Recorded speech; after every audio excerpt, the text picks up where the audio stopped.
You're welcome in Jesus' name. Can I have your seats? I want to appreciate God for his mercy that he has continually showered upon us in this place. Amen. Hallelujah. God has continued to open us up to light and understanding like we have never known it in our lives before. Amen. And this morning is not going to be any different. Amen. So I want you to be prepared in your hearts. Amen. And be sensitive and have your antenna tuned up, because I believe that God will not only speak to us in a new and wonderful dimension, but will also touch our lives in a unique way. Amen. And so we've seen from his word that it is clear. He said, this is the greatest commandment, that thou shalt love the Lord thy God with all thy heart, with all thy soul, with all thy mind, with all thy strength. Hallelujah. And we said by the Spirit, it is all or nothing. It's either all or nothing.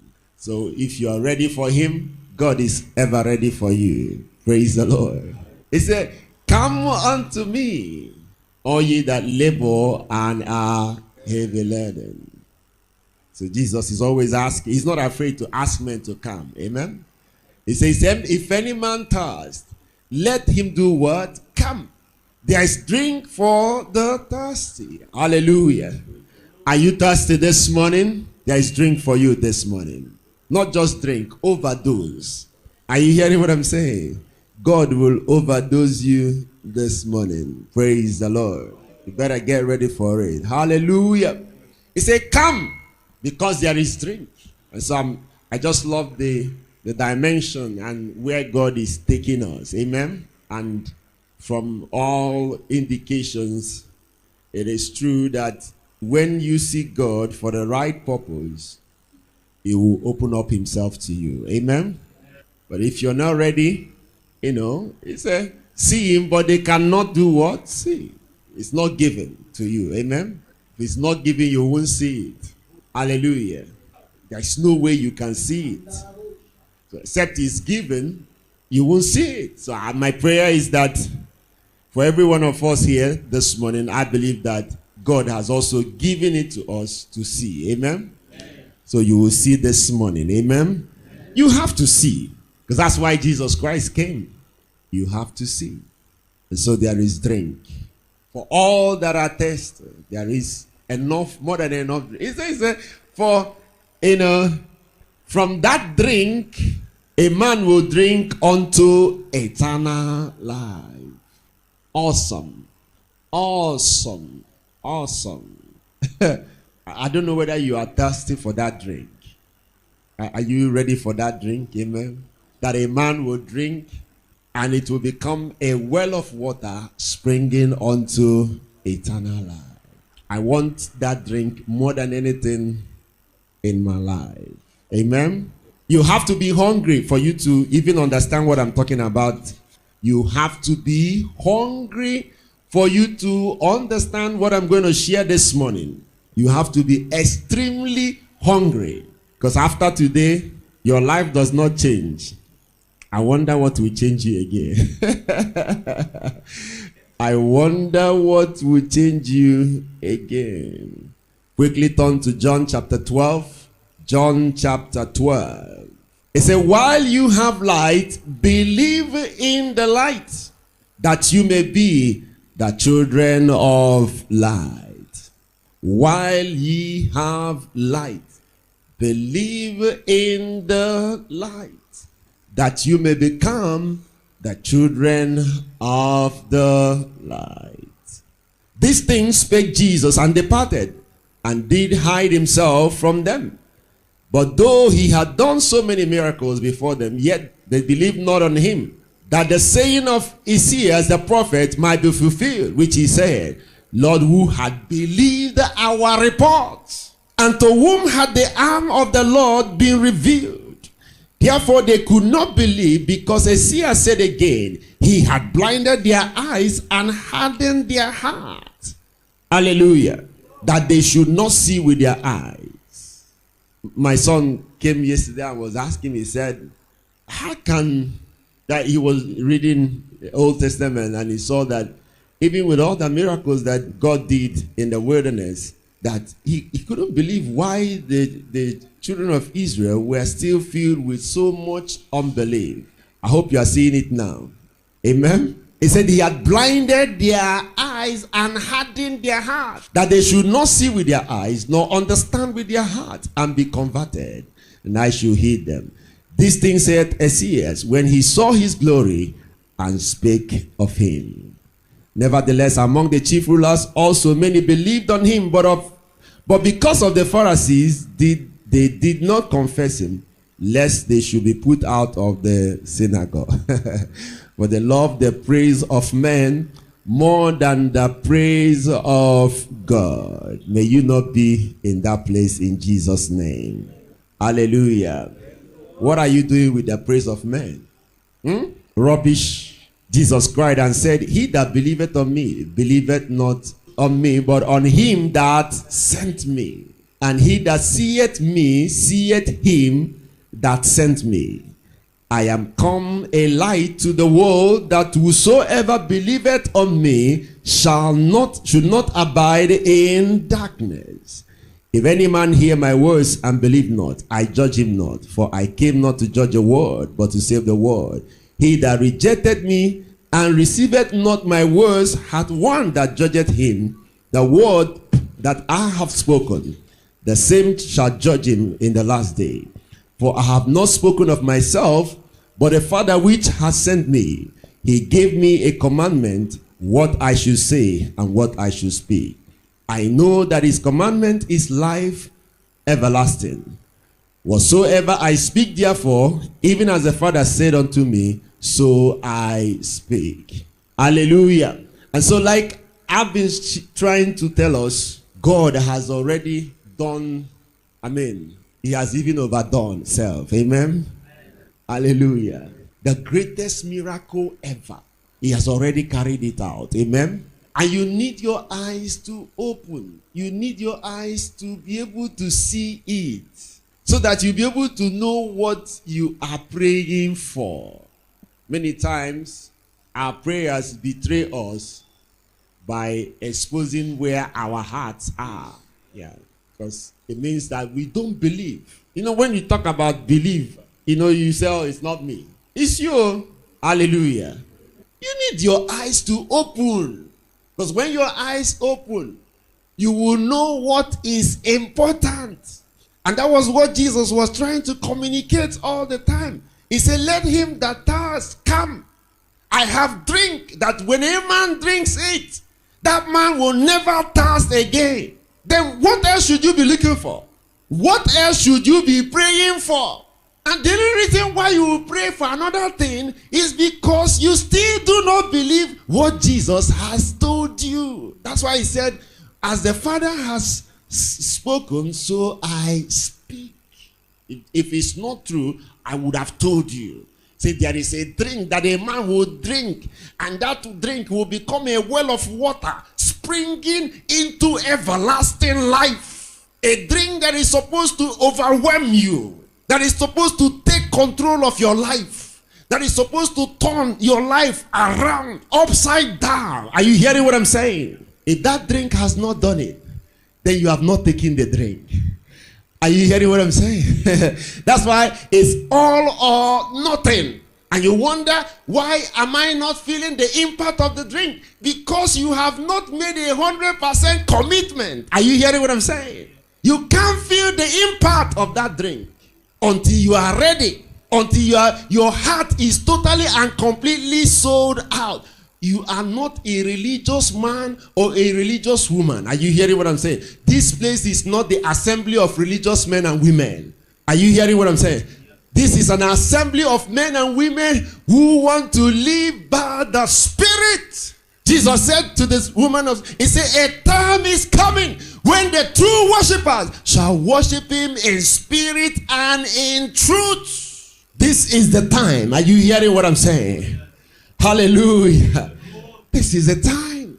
God wants a situation where his children are going to be hungry every second, every moment. Hungry men and women. Hungry for the Spirit. Are you hearing what I'm saying? Because he's ready to fill. He's ready to satisfy the hungry soul. God knows that some folks will be hungry this morning. And that's why we are sharing what we are sharing. Amen.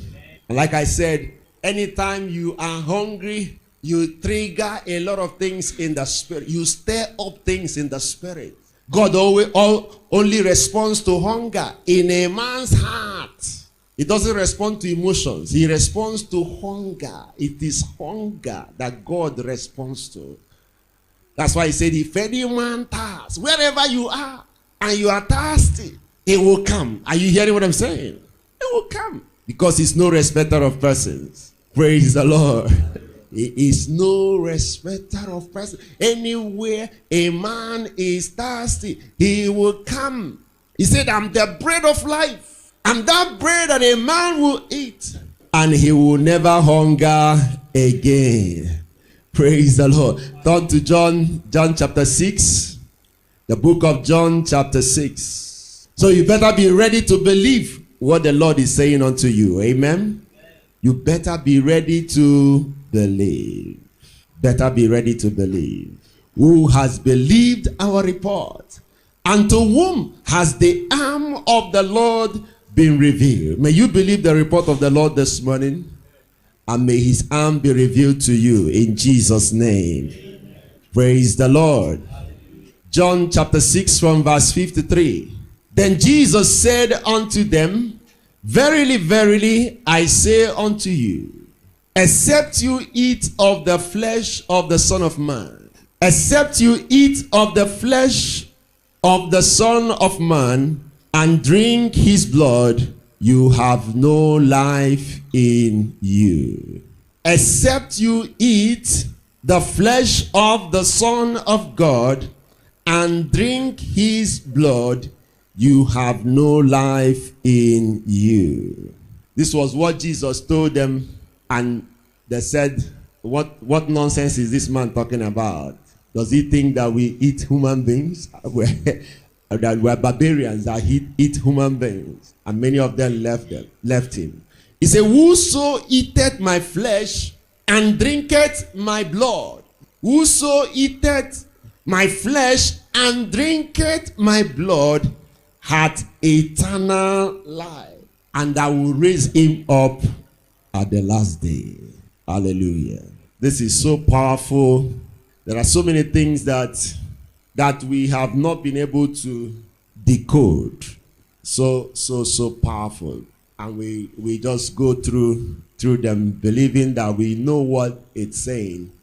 But actually, we know nothing about what Jesus is saying. He said, except you eat the flesh of the Son of Man. Now, does Jesus really mean that we are going to eat his flesh and drink his blood? Huh? So why did he say it if he didn't mean it? Huh? Why did he say it if he didn't mean it? But he didn't just stop there. He said, whoso eateth my flesh and drinketh my blood hath eternal life, and I will raise him up at the last day. So that tells you that this is a very serious deal. Amen? Very, very serious deal. That God expects us to drink of his blood and to eat of his flesh. It's not joking. Amen? It's not joking. The only thing is that because we don't care about what he's telling us, and we don't believe, we don't make effort to find out what is God saying. He said, for my flesh is meat indeed, and my blood is drink indeed. He that eateth my flesh and drinketh my blood dwelleth in me, and I in him. He that eateth my flesh and drinketh my blood dwelleth in me, and I in him. And as the Father, as the living Father hath sent me, and I live by the Father, so he that eateth me, even shall live by me. This is that bread which came down from heaven, and not as your fathers did eat manna and are dead. He that eateth of this bread shall live forever. So God wants us to eat him and to drink of his blood. He wants us to eat him and to drink of his blood. Praise the Lord. So you see clearly, when statements like this are made, and because many times we don't seek to understand what God is saying, it just goes like that because we never appreciate what God is trying to communicate to us. But this is so vital. This is so important to us. And so we need to understand. Amen? Now, God dwells, remember he said, until you eat of his flesh and drink his blood, there's no way that he's going to dwell in you. So God will dwell in you as a consequence of you eating his flesh and drinking his blood. If that does not happen, he cannot dwell in you. Because that's a condition for which God is going to do. And that's what Jesus was trying to prepare the church by telling them, this is how God has set everything in motion now. Hallelujah. This is the new order. That's why, like I keep saying, that is the greatest miracle that ever happened. That possibility or that opening or that access for God to come and dwell in man. That's the greatest miracle ever. And you need to understand that this is why Jesus Christ came, to make it possible that man can have his habitation. God can have his habitation inside of man. Are you getting it? That God can have his habitation inside of man. Now, this is the interesting part. The interesting part is that it is not just God coming to have his habitation in you. It's not just God, because the Bible talked about the Spirit of God resting upon man in the Old Testament. And this is the first time ever in the history of mankind that opportunity was created for God to come and live in man. And Jesus was telling us in John chapter 6 how that was going to happen. That will only become possible when we eat of his flesh and drink of his blood. That will be the time or the prerequisite for God to be able to now dwell in us. Are you hearing what I'm saying? Now you need to understand it, so you understand what has happened to you. So it's not just, I'm a child of God and God is living in me. No, you need to understand what has happened. For God to live in you, that means that you must have eaten the flesh of Jesus Christ and drank his blood. Are you looking at me like I'm saying something that is strange? Hallelujah. It's not in your Bible. Hallelujah. That's why I'm showing it to you from the Bible, because if I'm talking from my head, you will say, no, this one is too much. The only condition or the reason why God will dwell in you is because you have eaten the flesh of Jesus and drank his blood. You say, how? Hallelujah. Glory be to God. You say, how? How is, that's why, when he says, it doesn't mean what he means, what he's saying. Amen. So you need to understand that what is happening to you or what has happened to you is not ordinary. Amen. What has happened to you is not ordinary. You have taken in something. In other words, he said, my flesh is what? Meat indeed. And my blood is what? Drink indeed. If God is dwelling in you, what it means is that you have actually eaten the flesh of Jesus. That's what it means. There's no way he will dwell in you if that does not happen. So you need to understand that God is not just hanging in you. It's not just hanging. The Spirit of God rested upon man. No. He is now part and parcel of you. Praise the Lord. Hallelujah. This is the mystery that the enemy does not want you to understand till you die. And it's possible for you to go through this life and you will never understand this thing until you die. Because he and his cohorts, they work 24/7 to make sure that you will not understand this thing I'm talking about. That's why I told you, who has believed the report of the Lord? Or to whom has the arm of the Lord been revealed to? Because if you do not know what has happened to you, no, you will take a lot for granted. And you know the funny thing, you will suffer as a consequence. The church is suffering today as a consequence of not having this understanding of what I'm talking about. You need to understand what has happened to you. What has happened to you is not an ordinary thing. You need to understand what has happened. For God to be dwelling in you means that you have eaten the flesh of Jesus and that you have also drank his blood. Are you following what I'm saying? You have eaten his flesh and you have drank his blood. So it's either you stay on your own and not take of and not partake. Hallelujah. Because if you partake, you are in trouble. Have you taken that? Have you digested what I'm saying? Hallelujah. Have you digested it? You are still feeling mbakwa. Right. Mbakwa. But that's what Jesus said. You cannot be a part of me. I cannot dwell in you if you don't eat of my flesh and drink of my blood. So I want you to understand what has happened to you. And I will show you how it happened. So you are from today, you are going to be very careful with your life. Because you don't, that's a problem. You don't know what has happened to you. That's if it has happened. But if it has happened, you better be careful. Go to Leviticus, the book of Leviticus, chapter 17. The book of Leviticus, chapter 17.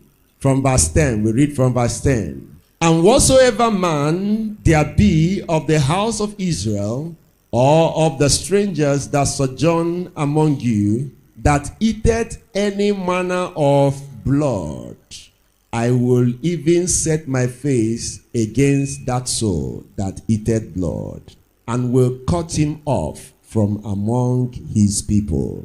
For the life of the flesh is in the blood. The life of the flesh is in the what? Blood. Take down deep into your heart. The life of the flesh is in the blood. And I have given it to you upon the altar to make an atonement for your souls. For it is the blood that maketh an atonement for the soul. It is the blood that does what? That maketh atonement for the soul. Note that. The blood that maketh atonement for the soul. So you understand why. Now you are going to see why it is important for you to take that blood. Hallelujah. Therefore I said unto the children of Israel, no soul of you shall eat blood, neither shall any stranger that sojourneth among you eat blood. And whatsoever man that there be of the children of Israel, or of the strangers that sojourn among you, which hunted and catcheth any beast or fowl that may be eaten, he shall even pour out the blood thereof, and cover it with dust. For it is the life of all flesh, and the blood of it is for the life thereof. Therefore I said unto the children of Israel, you shall eat the blood of no manner of flesh, for the life of all flesh is the blood thereof. Whosoever eateth it shall be cut off. The life of the flesh is in the blood.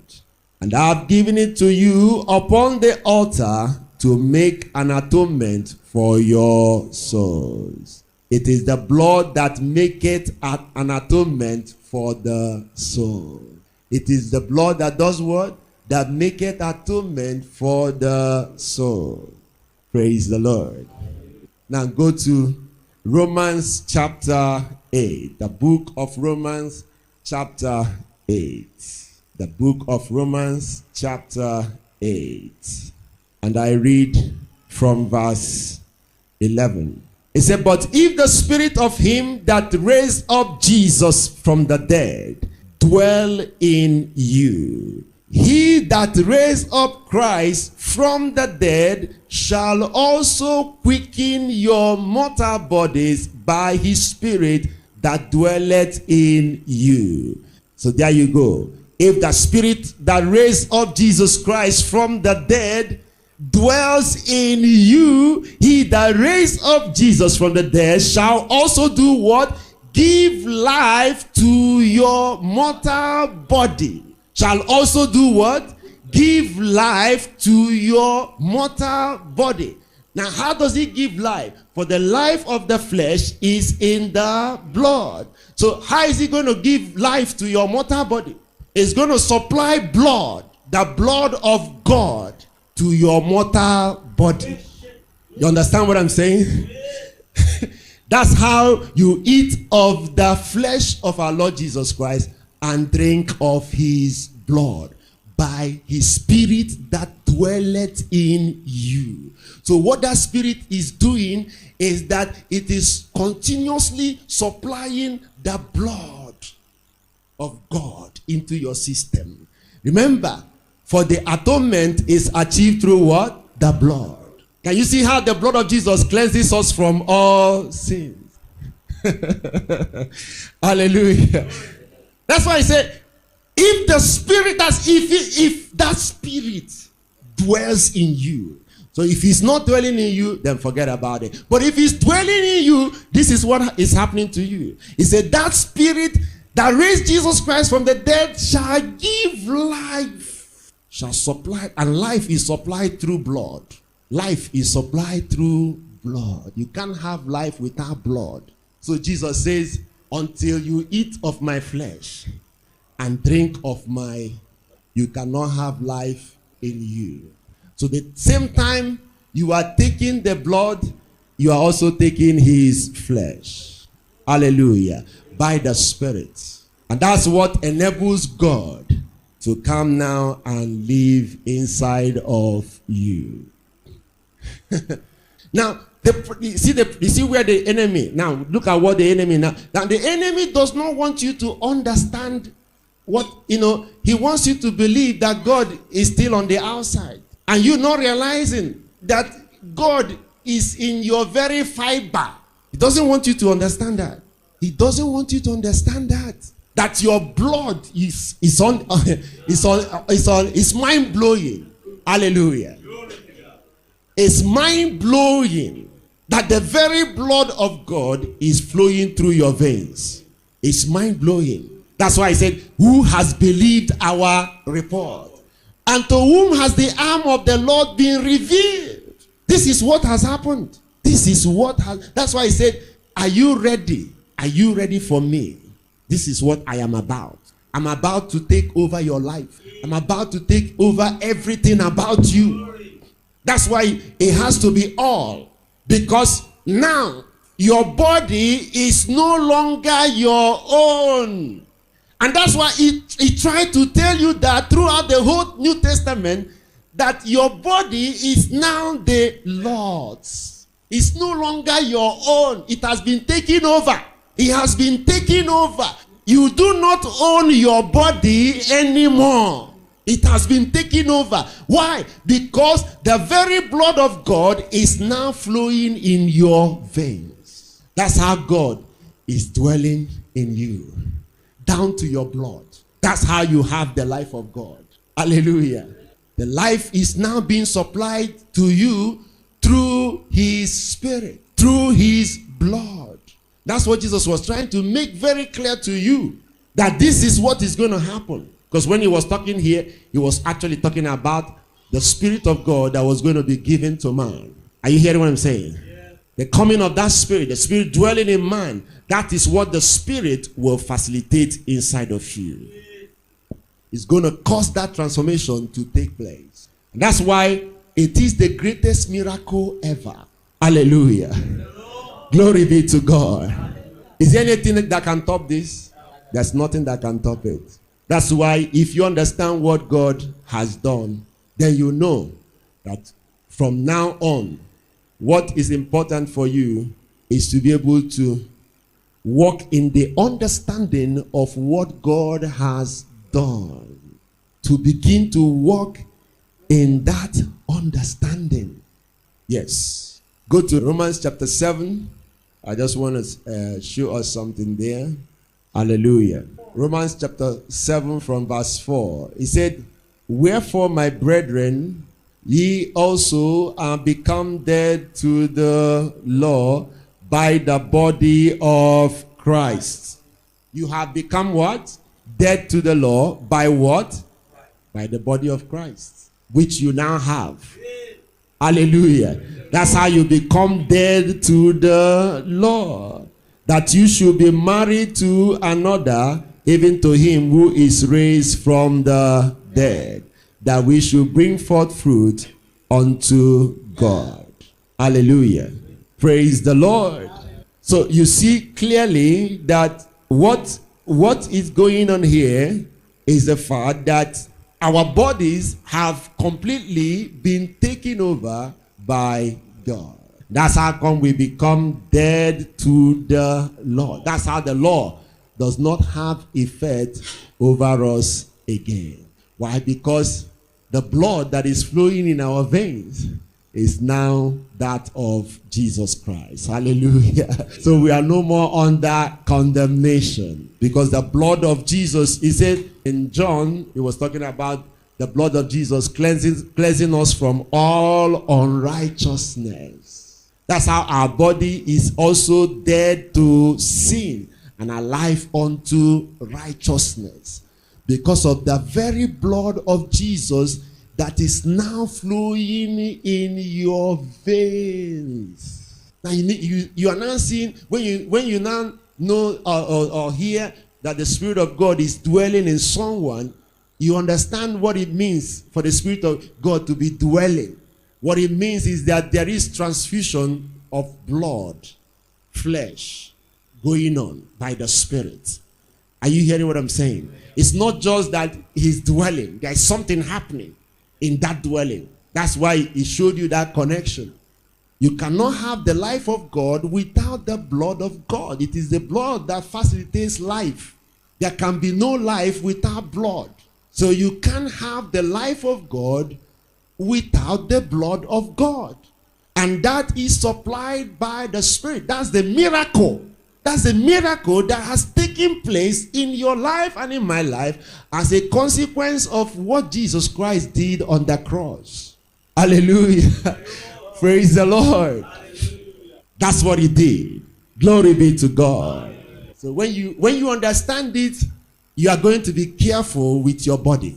Are you hearing what I'm saying? You will not take your body for granted again. Because when you don't understand what has happened, you would think, the way you are, the way you behave, the way you do things is simply because you don't understand. But I don't think that after this understanding today, your life will continue to run like it used to be. It will not run that way unless you have not understood what God has done. God is closer to you than you think.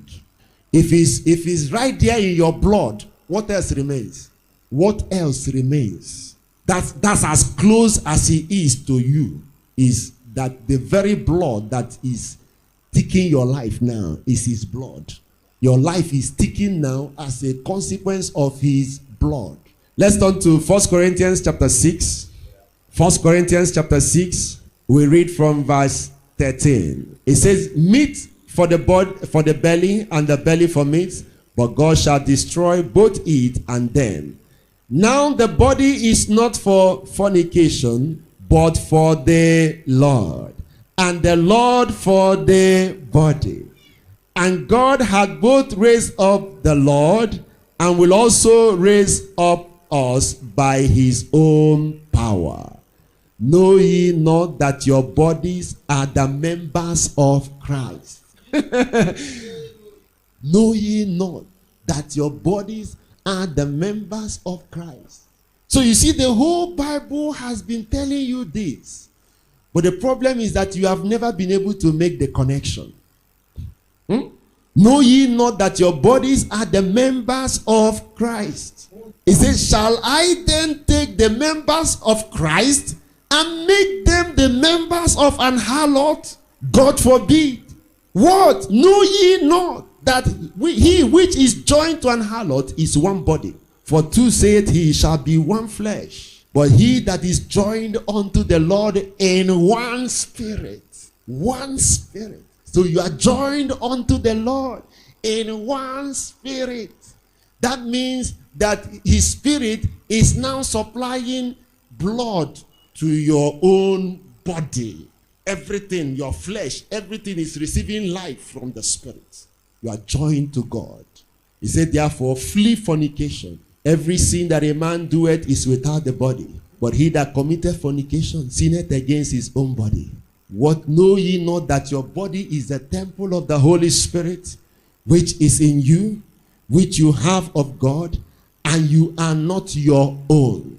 Your body is no more your own, for you are bought with a price. Therefore glorify God in your body and in your spirit, which are God's. Your body and your spirit, which are what? God's. No longer your own. No longer your own. It belongs to God. Reason? Because of his spirit that now dwells in you, that is supplying the very blood of God into your veins. Is there anything else you want to hear? You want to hear some other thing? Hallelujah. I think you have taken enough for today. You need to go and digest what you have heard. You need to go and digest what you have heard. That's why I said, if after hearing what you are hearing today, and you continue the same way, know that there is no more hope for salvation for you. Are you hearing what I'm saying? If your life does not change after today, God have mercy upon you. I don't know what else you will hear. The mercy of God has been showered upon us so much. And that's why God is bringing this revelation. So that you will be careful with your life. You will know how close God is to you. Are you hearing what I'm saying? Praise the Lord. And then you can leverage on God dwelling in you. Amen? You can become what God wants you to be. You stop playing around and become serious with your faith. Amen? Hallelujah. You can't have the blood of God flowing through your veins and you are talking rubbish. And you're doing what you like. It's not possible. Praise the Lord. And so when you realize what God is talking about, he said he owns everything. Everything. Your body. Can you see how everything has been taken over? And that's what I'm talking about. He said that drink that takes over your whole life. I say, are you ready for that drink? He said, if any man thirsts, let him come and drink. He said, this drink will become a well of what? Water. Springing into everlasting life. Springing. That's how important it is, because that blood of God flowing in you is the guarantee that you have of eternity. Are you hearing what I'm saying? It's the guarantee that you have of eternity. In the sense that you have started experiencing eternity even whilst here on earth. He said the Spirit of God that raised up Jesus from dead shall quicken your mortal body. That's immortality will interface with mortality. Hallelujah. Glory be to God. That's the awesome thing that God has done in your life. And when you walk in that realization, when you walk in that understanding, you are going to become unstoppable. Are you hearing what I'm saying? Hallelujah. He said, the Lord is my light and my salvation. He said, whom shall I fear? Huh? He's living in you. He's dwelling in you. That's why, when believers engage in certain prayers, you begin to wonder, what are these people feeding on? What are they feeding? They are so fearful, so afraid, And oh, God have mercy. Because they don't have any inclination of anything that has taken place. They are busy chasing shadows. He said, like the woman at the well, I went seeking for things that could not satisfy.